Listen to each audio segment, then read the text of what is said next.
Hi everyone, it's Katrina. You would think with the technology that we have today, new discoveries would be easier to explain. Today we have some strange things to talk about, starting with a giant eyeball. These are the craziest discoveries that scientists still can't explain. The giant eye. Imagine trekking through the ancient jungle and coming face to face with a giant, perfectly spherical eyeball staring back at you. In Costa Rica, excavations have revealed what looks exactly like a gigantic eyeball. It's honestly freaky. It looks like the eyeball of someone who stood more than 25 feet tall. Only this isn't a real, wet and squishy eyeball. It is a huge stone sphere that is perfectly round, as if it's been made by modern technology. It just so happens to have a stain on one side that makes it look like a giant eye. I know what you might be thinking. Giant stone spheres are a dime a dozen, right? In geological terms, they are called concretions, and you can find them all over the world, on beaches, hidden in rocks, and even falling out of cliffs. But not this time. This sphere is not geological, but was carved by human hands more than 1,000 years ago. Scientists are struggling to understand how. Archaeologist Francisco Corrales with the National Museum of Costa Rica is an expert in these mysterious stone spheres. There are stone balls everywhere in the Diquís region of Costa Rica, dating back thousands of years. But why are there so many of them? Now known as the Diquís spheres, or the stone balls of Costa Rica, Francisco and his team are searching for answers. Back in the day when the Maya civilization was thriving and the Middle Ages were in full swing, in Costa Rica, the Boruca people ruled the land. Their tribe came from the area around the border of Panama long before Spanish conquistadors ever arrived in Central America. What's amazing about the gigantic eyeball rock is that it was made by people even older than the Boruca.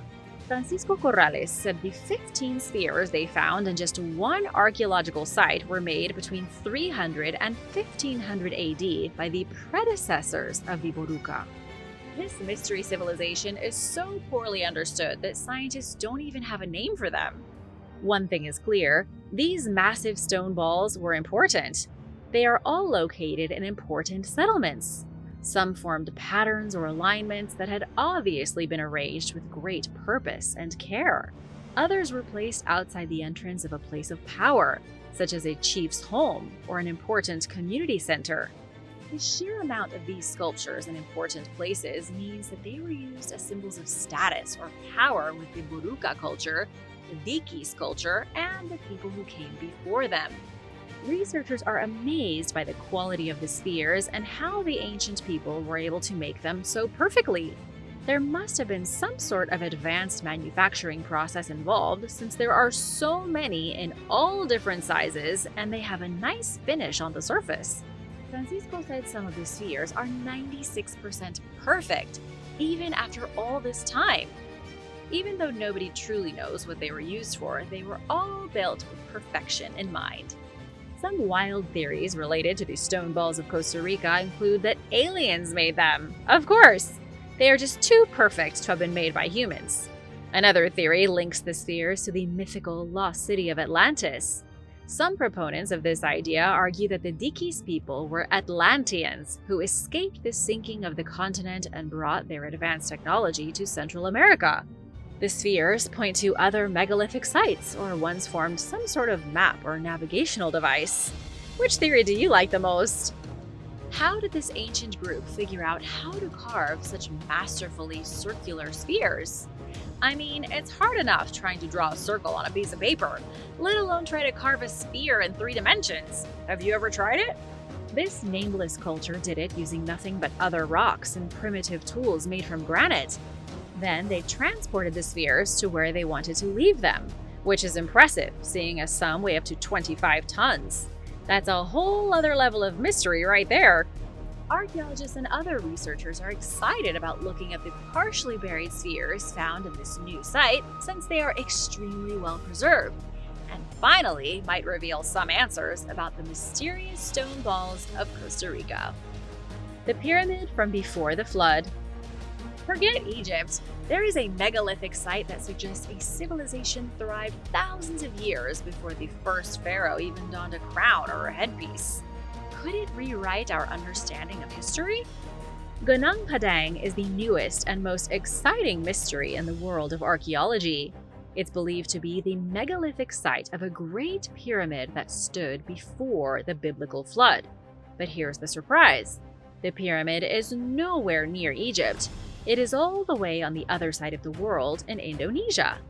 This supposed pyramid is about 19 miles from the modern city of Cianjur, located at the top of a vast hill dotted with patches of thick jungle foliage. There is no debating that the hillside is covered in what look like ruins. The issue is that scientists can't agree on what the ruins are, or even if the ruins were made by humans at all. They could be entirely natural, but it really doesn't look that way on the surface. From above, this looks like the largest megalithic site in Southeast Asia. Controversial carbon dating results have shown that construction may have started in 20,000 BC. You don't need a history degree to know that was way before the pyramids of Giza were built. 20,000 BC was way before Egypt was even around. The ruin is at a dizzying height of almost 3,000 feet above sea level. The shattered blocks of stone that may have been the pyramid's building blocks are scattered over a series of terraces. The terraces, while not identical, look a bit like the ones found at hillside ruins in Peru, like Machu Picchu. Each terrace is bordered by a retaining wall. There also happen to be 400 steps rising 312 feet up the hillside. No biggie, just 400 steps. The steps are what make the place look like they are leftover ruins from a civilization, not just by a random act of nature. It seems crazy that there would be steps, ruins, and terraces all in one place if they weren't put there on purpose. Now let's investigate the stones themselves, which some people say is the alleged debris of the destroyed pyramid. If you've ever seen pictures of the Giant's Causeway in Northern Ireland, these stones are fairly similar. It looks like somebody hit the Giant's Causeway with a bomb, and all the hexagonal stones blew apart. Only at Gunung Padang, the stones are rectangular. There is more here than just a debris field. There are also gigantic walls that someone stacked all these stones up to make. At some point, people did come to this site and build something. Even if it was natural before, someone came along and built walls. I mean, take a look at this picture and let me know what you think. Does this prove it to you, or do you still want more? Like my friend who is a history professor said, if those walls are natural formations, I'm a three-toed sloth. And that's saying something. What archaeologists are desperate to figure out is when exactly the walls went up and what they were truly a part of. Was it a pyramid, a palace, a city, a fortress, maybe even a stargate? Local legends can always help. The stories from the area say the ruins once belonged to a palace built by a legendary ruler named King Siliwangi. He supposedly built his palace at the top of the hill in a single night. And that's kind of it. There are no other rumors or myths or stories about Gunung Padang online, at least that I could find. There are no ancient documents or manuscripts that even mention it, which is why a lot of researchers have trouble believing it is not natural. There is another very strange aspect that I haven't told you about yet. Researchers have found evidence that there are more ruins hidden underneath the hill. There appears to be a monumental structure beneath the surface. It could prove to be the foundation of the biggest pyramid on the planet. Based on georadar geomagnetic testing, there appears to be a series of gigantic chambers 49 feet deep into the hillside. Combining this information with the carbon dating tests that place Gunung Padang's construction at 22,000 years ago, this becomes a mystery big enough to change all of human history. So what do you think? Is this place a natural formation with caves, or perhaps a construction built by a civilization? Let me know in the comments. Artifacts from the cosmos. Archaeologists have found some very remarkable artifacts that were made from otherworldly materials. These relics are out of this world. Really? 66 objects, mostly made out of gold, were unearthed in Spain in 1963. Collectively, the objects are known as the Treasure of Vienna. The treasures are significant for a handful of reasons. They are beautiful, rare, and a testament to the impressive skill of Bronze Age artisans. The goldsmiths living in Spain were incredible even in 1500 BC. That's how old the treasure is. Almost 3,500 years old. Scientists were able to date the gold components in the collection at least, but determining the age of the whole treasure trove proved to be a little trickier. There are two objects in the collection that don't quite fit. One of them is a hollow hemisphere, something that may have come from a sword hilt. The other object looks like a bracelet. That doesn't really seem that strange at first, but the weird thing about these two objects is that they were made of iron.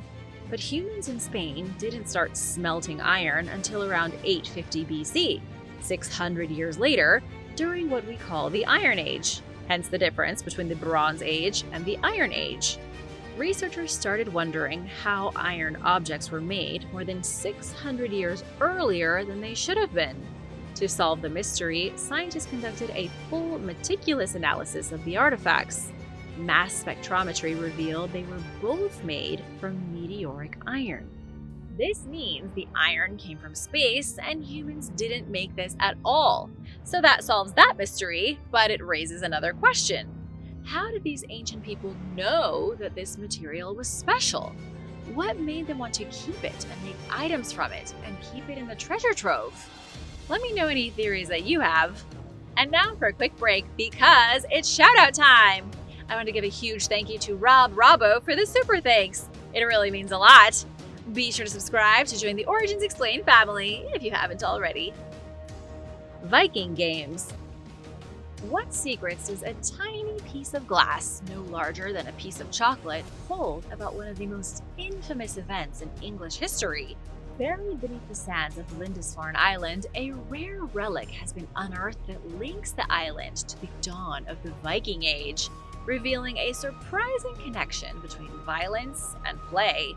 It links the island to the beginning of one of the most violent episodes in English history, the Viking invasion.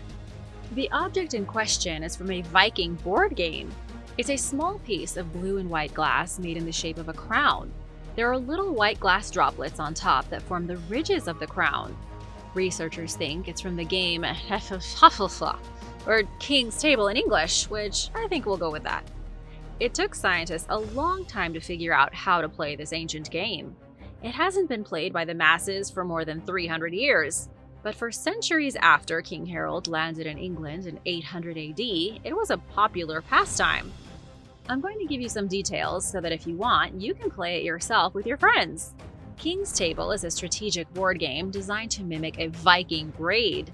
The Vikings couldn't get enough of raiding in real life, so they had a board game to keep raiding in their downtime. Gotta stay sharp. There are two different armies in the game. One player is equipped with a king and 12 defenders. The other player has 24 attackers. The attackers try to capture the king while the defenders protect the king and try to guide him safely to one of the board's corners. If the king reaches a corner of the board safely, that player wins. If the attackers manage to capture the king, that player is the winner. You should probably Google the instructions and then give it a try. It's a surprisingly simple game that is growing in popularity for the first time in centuries.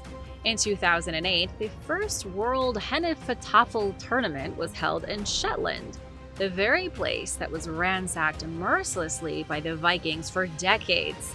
That brings me to the other part of the discovery. The tiny board game piece was either dropped by a Viking raider or owned by a local who learned the game from a Viking.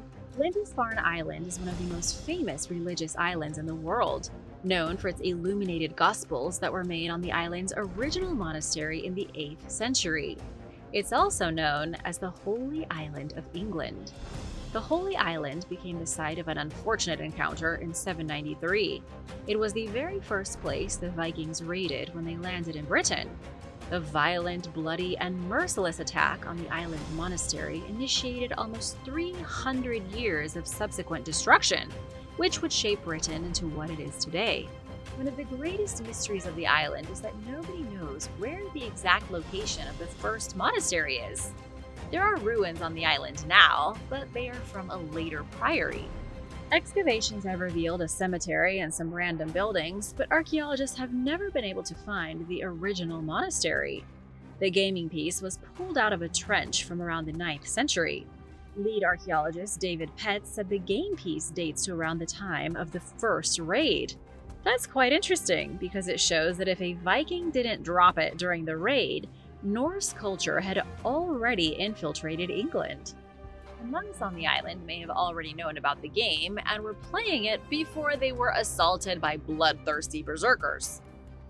The boat that shouldn't exist. Say what you want, but the world is getting a little toasty, and the melting ice is revealing some lost pieces of history. Naryan-Mar is a quiet town in Russia with a shocking secret. In June of 2020, intense global warming caused mass amounts of permafrost to recede in the area surrounding the town. In the newly thawed areas, locals hunted for treasure. In one case, they found something strange, a relic that didn't quite fit into official history. The townsfolk came across a large quantity of soil that clearly came from a different area. The soil was very black and appeared to be the result of a great mud flow. When experts arrived to analyze the soil, they determined it came from about 8,000 years ago along an ancient riverbed. Okay, not a big deal. Rivers change all the time and soil is moved around. It's been happening since the Earth was born. The weird part came when scientists discovered the remains of a small ship. Small as in about 30 feet long. The vessel's wooden parts were still preserved in the thickly black soil, with the iron nails sticking out of them. If people were navigating this river more than 8,000 years ago, whose boat is this? Who was making iron nails in the Stone Age? The discovery doesn't make any sense, unless perhaps another person besides Noah got lucky when the Great Flood covered the earth. Perhaps this boat belonged to a fisherman right before the waters came. How do you explain this ancient boat? Let me know in the comments. Caveman Balls. Costa Rica isn't the only place with mysterious stone balls. When scientists began excavations on a site in northern Israel in 1960, they came across 600 stone balls. These balls weren't as big as the ones in Costa Rica, each one only around the size of an apple, but they were significantly older. The 600 spheres were made by primitive human beings 1.4 million years ago.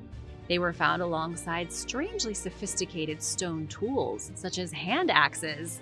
Scientists don't know what to make of them. They don't seem to have served any specific purpose. What would a caveman need 600 rock spheres for? There was some speculation that the balls were debris from tool manufacturing, but that never really made sense. A new study has come up with a more exciting idea, one I think you're going to find very interesting. A team of scientists from the Computational Archaeology Lab in Israel developed an entirely new analysis software to measure angles on the surface of a rock ball. Pretty fun stuff, right? This software can look at the curvature, the center of mass, and recreate the process of how the rocks were made. This is an incredible mix of new technology and archaeological expertise, and it's being used to solve one of the greatest mysteries of the prehistoric world. Scientists are calling these things spheroids. Even though they were found in Israel in the hundreds, they have been discovered all over the globe. Prehistoric people from Israel to Timbuktu were making identical spheroids for no apparent reason, or at least no reason that we can understand. You might be asking, did humans really make these 1.4 million years ago? Are you sure you said that right?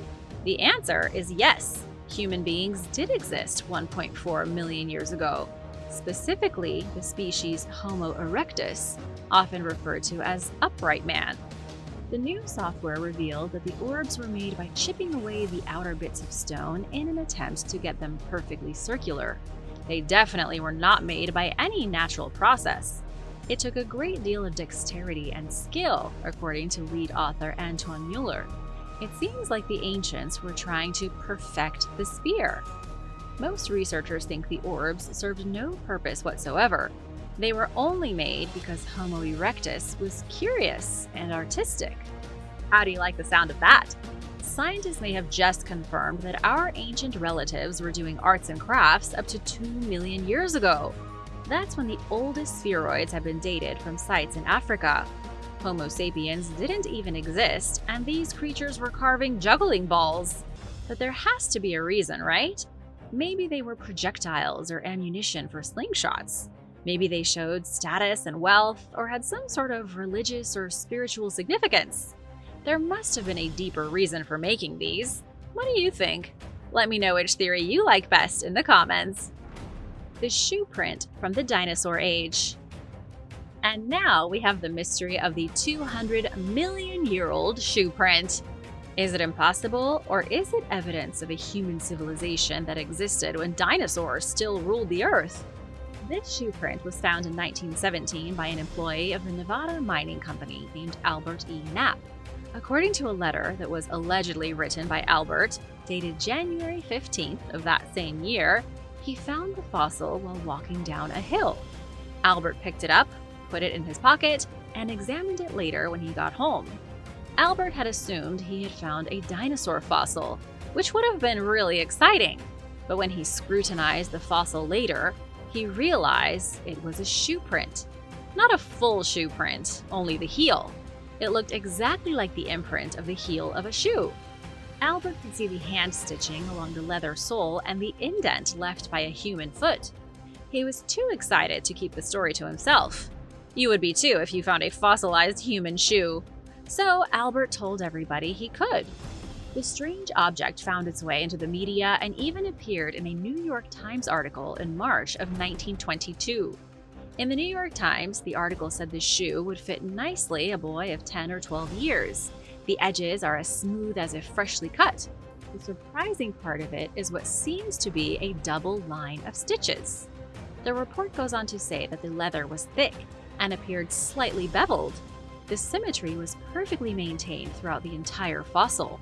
The fossil even showed hundreds of tiny holes by which the sole would have been sewed to the shoe. Everything about the artifact screamed authentic. In October of that same year, there was another article published in the American Weekly section of the New York Sunday American. Only some of the details had started to change. The October article said the fossil was found by someone named John T. Reed while prospecting in Nevada. Already, there were mix-ups with who found the fossil. Albert's story was like a brutal game of telephone. The New York Sunday American claimed the fossil was 5 million years old, when in reality it came from a belt of rock from 220 million years ago. Where is the fossil today? Sadly, nobody knows. It just sort of disappeared. That doesn't make a very good case for a fossil that's supposed to prove that humans had shoes on during the Triassic period. Researcher Glenn J. Kubin said the artifact likely isn't a fossil at all. It likely broke from an ironstone concretion, which had suffered from erosion.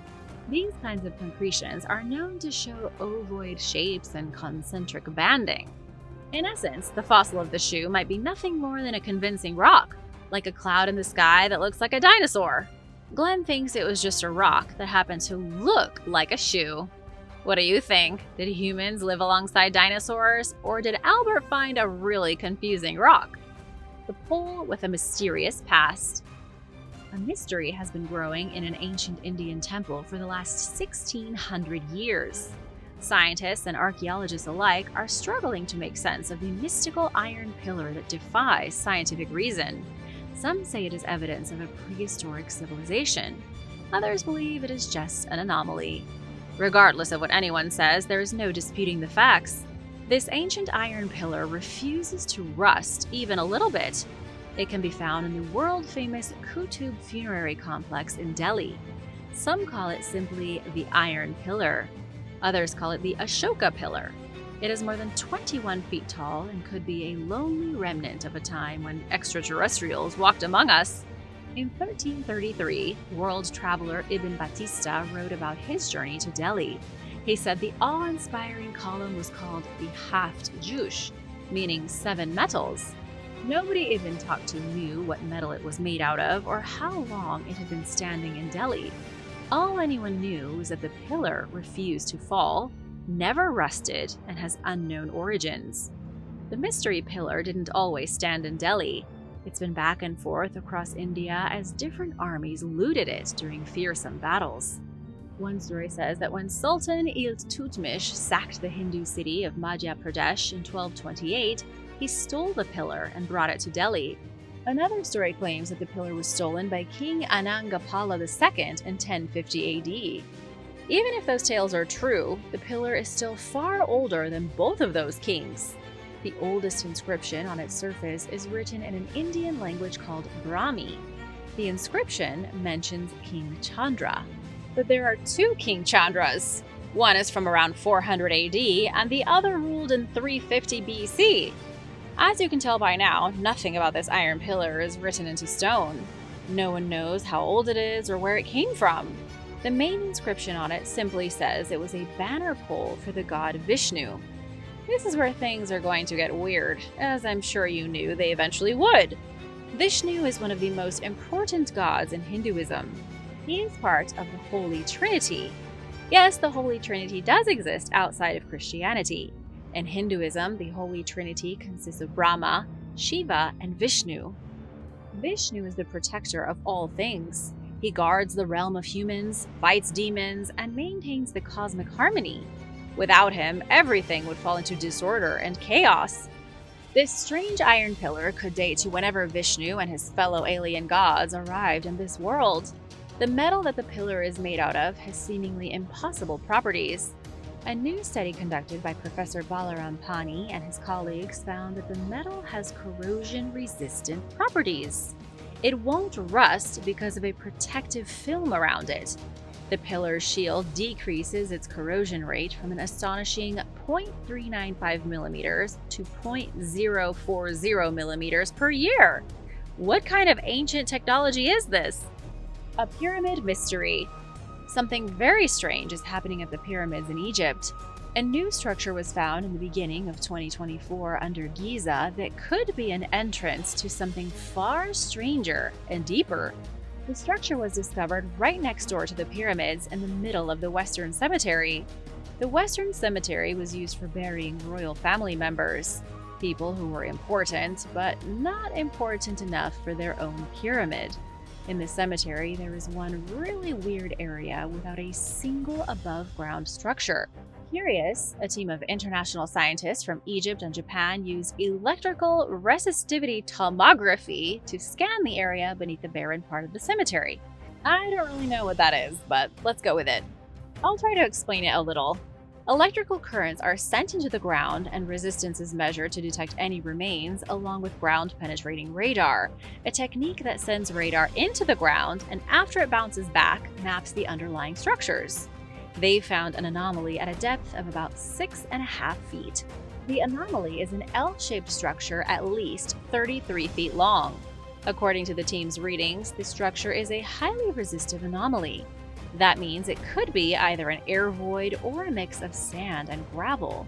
Excavations are currently underway to figure out what is hiding in the Western Cemetery. What do you think archaeologists will find? Let me know in the comments. The stone egg. The stone egg was discovered in 1872 while somebody was digging a hole in New England. I say somebody because I don't know the person's name. There was a construction project on the shores of Lake Winnipesaukee. One of the workers punched a hole in the earth to put a fence post down, and there was our mystery egg. It was buried a full 6 feet underground, the same depth as your typical corpse. I can't stress enough how mysterious this egg is.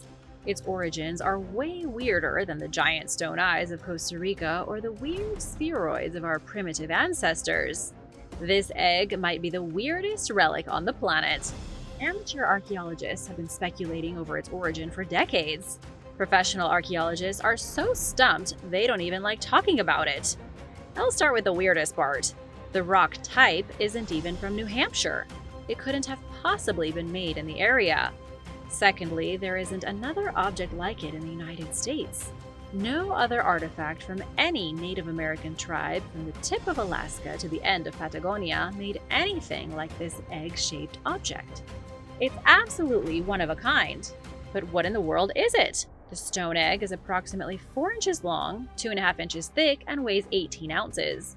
It's as hard as solid granite and roughly the same size and shape as your standard goose egg. I know they don't sell goose eggs at most supermarkets, but I'm sure you can imagine a goose egg is bigger than a chicken egg. The stone is a type of quartzite, and the egg has holes drilled in both ends with different sized tools. This is remarkable because the drill holes are incredibly smooth. They were made with the kind of precision you only get from modern instruments. Even the Egyptians couldn't have drilled holes this perfect. I should mention the egg is also polished, literally as smooth as a real egg. Then there are the bizarre symbols that have been carved into the stone, using the same kind of precision as the drill holes and the polish. On one side is a human face, and all along its contours are strange astronomical symbols. On one side is an ear of corn, there's a moon, a few dots, a random spiral, and what look like arrows. The symbolism is lost on modern researchers. The face is also very confusing in that it doesn't have any specific features that can be traced back to a specific culture. It's just a generic face. Eyes, nose, mouth, typical face stuff. And on the left of the face is what looks like a teepee. The symbolism is reminiscent of Native American cultures, but it doesn't match with artistic motifs that have been found in North America. It's almost as if whoever carved the egg was carving what they thought Native Americans would carve. And that leads us to the controversy and weirdness behind its discovery. The man who hired the workers to dig the fence posts, resulting in the discovery of the egg, was local businessman Seneca A. Ladd. Newspaper articles from the 19th century show that by 1885, Seneca had taken the egg into his possession. But he doesn't appear to have been a fraudster. He wasn't trying to make any money off the egg. When Seneca died in 1892, the egg was inherited by one of his daughters, Frances Ladd Coe. She donated the stone to the New Hampshire Historical Society in 1927. The family never directly benefited from the discovery of the relic. The controversy comes from the suggestions that have been made over the years. In 1872, the American naturalist suggested the egg was crafted to commemorate a peace treaty between two tribes. Later, it was hypothesized that the stone was used as an ancient tool. A tool for what? Nobody has any idea. In 1931, a letter was written to the New Hampshire Historical Society suggesting that the egg is actually a thunderstone, and that it has nothing to do with Native Americans. Thunderstones are mythical relics said to fall from the sky. Stories of thunderstones can be found primarily in Celtic mythology. The artifact could have come from a group of Celts who somehow made it to New Hampshire 1,000 years before Christopher Columbus. Or if not the Celts, then any other culture with legends of a thunder god, maybe the Vikings. The mystery of the egg endures to this day. The perfectly drilled holes and amazing craftsmanship suggests very advanced technology. Then again, maybe it was a Native American birthstone. Let me know what you think. Thanks for watching! Be sure to stay tuned for extra content you might have missed. The Moth Man. One of the most horrifying things ever discovered near Chernobyl had nothing to do with the actual meltdown of the nuclear reactor. Instead, what Chernobyl staff saw just before the deadly explosion that became one of the worst nuclear disasters in the history of humanity was a monster. Not just any monster either. Before the explosion rocked Ukraine, witnesses saw a creature flying through the sky described as being some kind of freak of nature. The beast had glowing red eyes, it seemed to be completely black, and it had wings so large there is no way it could have been an eagle or a giant bat. It's become known as the Black Bird of Chernobyl, though many people claim it was really the infamous Moth Man from West Virginia legend. You're probably wondering how on earth the legendary Moth Man could have showed up to a small Ukrainian village hosting a nuclear reactor all the way from Point Pleasant, West Virginia. Well, if you know anything about the Moth Man legends, you'll know that the Moth Man is always a warning of impending doom. Whenever the Moth Man is seen, a catastrophic event almost always comes immediately after, just like the collapse of the Silver Bridge in December of 1967 that killed 46 people, shortly after the Moth Man was seen flying around. Unfortunately, the only proof that what workers saw was real is a blurry photograph of what appears to be a black creature with spindly legs and long, almost angel-like wings flying overhead in the dark. Since the Chernobyl incident, the Moth Man has yet to be seen again. Mutant Wolves. In a shocking new study of wolves around Chernobyl, specifically in the radiated exclusion zone, researchers have discovered that the animals could be spreading mutations caused by radiation to other populations of European wolves. According to the report from National Geographic, researchers tracked and studied 13 wolves using specialized collars for measuring radiation. They found a few expected results. First, the wolves experienced a burst of radiation when traveling through contaminated areas. However, they found that one of the young male wolves trekked for 250 miles through Belarus and into Russia, likely in search of a mate after being contaminated. Here's where the danger comes in. Michael Byrne from the University of Missouri, who studies animal movements, says that because the wolf population in the exclusion zone is so high, it makes sense that young animals will disperse. But if the wolves mutate and they breed with wolves from outside of the exclusion zone, they could transfer unhealthy mutations to the next generation of wolves. Not only that, but they also have the ability to contaminate uncontaminated areas with their radiation. It's hard to really understand what all of this means. Nobody knows exactly to what extent these radioactive mutations will reach. We know that radiation in wolves can cause tumors, extra small brains, and developmental abnormalities. If gone unchecked, some are wondering if the mutations could spread and ultimately wipe out all the European wolves, or maybe even turn them into eerie mutants running through the forest. The radioactive elephant. Deep in the heart of Chernobyl is a radioactive elephant. More specifically, it's a radioactive elephant's foot. Elephant's foot is the nickname given to a huge chunk of radioactive material beneath the nuclear power plant at Chernobyl. It was discovered in December of 1986 in the remains of reactor number 4 after it exploded. Out of everything in the plant and the surrounding area, the elephant's foot is to this day still the most radioactive thing around. The elephant's foot is also special because its radioactivity has not decreased that much since the original disaster. But what is this thing made out of? It's comprised primarily of silicon dioxide, though the clump is also packed with traces of uranium, magnesium, and graphite. All of these things combined create some serious radioactivity. The mass was solid after the explosion and couldn't even be damaged by a remotely operated drill. It didn't start to crack until 1998, and in 2021 the mass had melted to become almost like sand. Now here's how lethal the elephant's foot is. 8 months after it was formed, the radioactivity while standing close to the mass was 8,000 roentgens. What this means is that you were given a fatal dose of radiation in just 5 minutes. And even though it's gotten less dangerous over the years, it is still able to kill a person if they linger too close for too long. Giant catfish. Besides wolves, there are giant catfish prowling the cooling pond near the Chernobyl power plant. The cooling pond was used to keep the reactors from overheating. Today, there isn't much use for the cooling pool since the power plant's not really functioning anymore. However, the cooling plant is filled with fish of enormous proportions.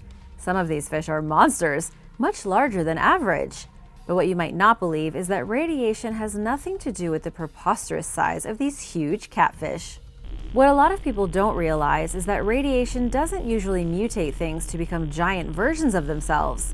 At least that's what University of South Carolina radiation specialist Timothy Mosso says.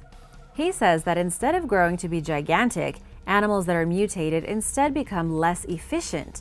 This means they have a harder time catching food, getting from place to place, and breeding. This lack of efficiency almost always leads to the animal dying because it can no longer compete in a world of predators and prey. Mutations aren't nearly as glamorous as you see in video games and movies, and animals don't really get any cool superpowers. The truth is significantly more disturbing and uglier. The catfish living in the Chernobyl cooling pond are natural giants. These are Wells catfish and can already grow to giant proportions, with some of the biggest Wells catfish growing to be over 350 pounds. There isn't anything radioactive about them. The question is, how did they get there in the first place? And how did they survive? A hovering UFO. After the Chernobyl disaster on April 26, 1986, tons of radioactive byproduct went flying into the atmosphere. It was a calamity, but apparently some in the area witnessed what they described as an unidentified flying object, perhaps an alien ship, flying over the plant shortly after the explosion. Some believe that the UFO may have caused the nuclear reactor to explode on purpose as part of some kind of cosmic experiment being performed on humans. There is no way to possibly verify this. However, there have been unsubstantiated claims that people who were radiated at Chernobyl are giving birth to children who have a strange yellow fluid inside of their body instead of blood. They say that within just a handful of generations, the offspring of these yellow-blooded mutants will be smarter than Einstein. This, of course, is an urban legend. Unfortunately, seeing as Chernobyl exploded in 1986, nobody really had a smartphone handy to snap pictures of the alleged UFO in the sky. Since then, all talk of aliens being involved with the worst nuclear disaster in history have all but been wiped under the rug. Anyone who believes that people really did see UFOs outside Chernobyl has been deemed a crackpot and a conspiracy theorist. But the truth is that there have been enough witnesses to grant at least the possibility of something strange being in the sky that day, whether alien, government, or maybe something else. Radioactive hotspots. The Red Forest of Chernobyl is one of the most radioactive places on the planet. Recently, researchers from the United Kingdom working with the University of Bristol traveled to the exclusion zone and then used special drones to go deep into the most radiated parts of the forest to measure gamma radiation and neutrons. These drones are known as unmanned aerial vehicles, or UAV for short. It was an attempt to map the Red Forest and see just how truly radiated it still is all these years later. What they found were additional radioactive hotspots previously unknown to Ukrainian authorities, according to the University of Bristol. The Red Forest covers an area of about 4 square miles. The forest originally earned its name when the radiation turned the trees a terrifying reddish-brown color. Instead of being green and vivid, the vegetation here is red and not thriving very well. The drone began 8 miles from the epicenter of the explosion in a small village located at the edge of the exclusion zone. They then moved the drone inward, searching through the forest during a 10-day survey with a total of 24 hours in the air. The deeper into the forest, the more radiation they detected. The university will now share the information about the hot zones they discovered with local authorities to help keep people out of the woods and from turning into mutants. Mysterious otter. One of the strangest things recently spotted in the forest of Chernobyl was an unlikely animal. This was not a monster or a mutant freak. Instead, it was a regular otter. The otter was discovered wandering through the radiated exclusion zone. Researchers trying to track wildlife through the area around Chernobyl to see how it's been recovering used hidden cameras. They used fish carcasses to bait the animals close to the shore, where they had the cameras positioned and managed to capture on video 15 species of bird and mammals in the quarantined region. Everyone was shocked when an otter came out of nowhere and gobbled up one of the dead fish.